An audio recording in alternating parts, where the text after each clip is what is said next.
మీ వేడుకల్లో పండగల్లో భాగమైంది, ప్రతి ఇంట్లో విడదీయలేని బంధమైంది KLM. ప్రజలు ఇచ్చినటువంటి తీర్పు మనం చూసాం. ఇవాళ ఒక సునామీ లాగా వైసీపీ ప్రభుత్వాన్ని ప్రతిపక్షంలో ఉండటానికి కూడా ప్రజలు ఇష్టపడలా.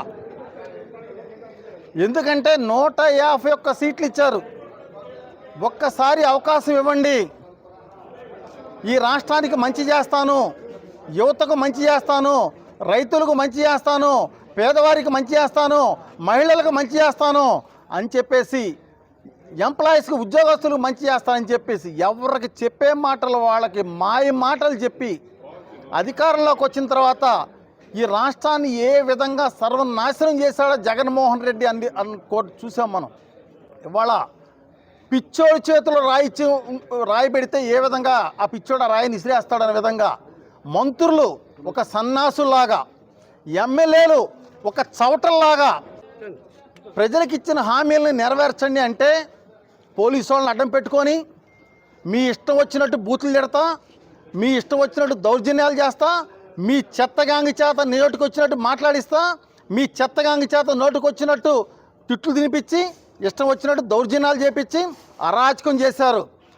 ఇవాళ పోలవరాన్ని నాశనం చేశాడు, రాజధానిని నాశనం చేశాడు, చదువుకునే యువతని అడుగడుగునే గంజాయి తీసుకొచ్చి యువత జీవితాలు తడుకున్నాడు, పేదవాళ్ళకి దొంగ మందు తీసుకొచ్చి పేదవాళ్ళని ఆర్థికంగా కొంగదీసి పేదవాళ్ళ యొక్క జీవితాలు తడుకున్నాడు. ఒక చెత్తగాడికి, ఒక పనికిమాలినాడికి అవకాశం ఇచ్చాం.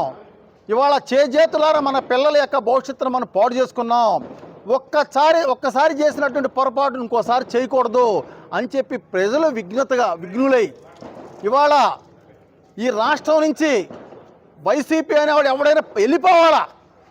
అసలు ఈ రాష్ట్రంలో ఉండటానికే మీరు అర్హులు కాదు మీరు. ఇవాళ ప్రజలు ఇచ్చిన తీర్పు సిగ్గుతో తల ఉంచుకోవాలా. ఎవరైతే బూతు పంచాంగాలు, కొడాల లాంటి చెంచాగాడు, రోజా లాంటి పనికి మాలింది, ఎవరైతే ఈ రాష్ట్రంలో అంబాటి రాంబాబు గారు లాంటి చెత్తగాడు, ఎవడైతే ఇవాళ ప్రజాస్వామ్యానికి విలువ లేకుండా, ప్రజలకి వేసిన ఓటుకు విలువ లేకుండా, ఎవరైతే అడ్డగోలుగా ఇవాళ జగన్మోహన్ రెడ్డి సంకనాకి ఎవడైతే ఈ ప్రజలను వ్యవహరించారో వీళ్ళందరూ కూడా సిగ్గుతో తలదించుకోవాలా. వైసీపీకి డిపాజిట్లు కూడా లేకుండా అసెంబ్లీలో కూర్చుంటానికి కూడా మీరు అనర్హులు అనే విధంగా ఈరోజు ఇచ్చిన తీర్పుకి మేమందరం కూడా ప్రజలకు అభినందనలు తెలియజేస్తున్నాం. ముఖ్యంగా తెనాలిలో నాదెళ్ల మనోహర్ గారిని బ్రహ్మాండమైన మెజార్టీతో గెలిపించినటువంటి ఈ ప్రజలకి, ఎందుకంటే ప్రజలు ఈ ఆంధ్ర ప్యారేస్గా ఉన్నటువంటి ఈ ప్రాంతాన్ని గంజాయిమయంగా మార్చారు. ప్రజలందరూ కూడా గమనించి ఒక మంచి నాయకుడికి మనం సపోర్ట్ చేయాలి. గతంలో బ్రహ్మాండంగా నాదెళ్ల మనోహర్ గారు ఈ ప్రాంతాన్ని అభివృద్ధి చేశారు. అటువంటి నాయకత్వానికి మనం అండగా నిలబడితే ఈ ప్రాంతం బ్రహ్మాండంగా ఉంటుంది.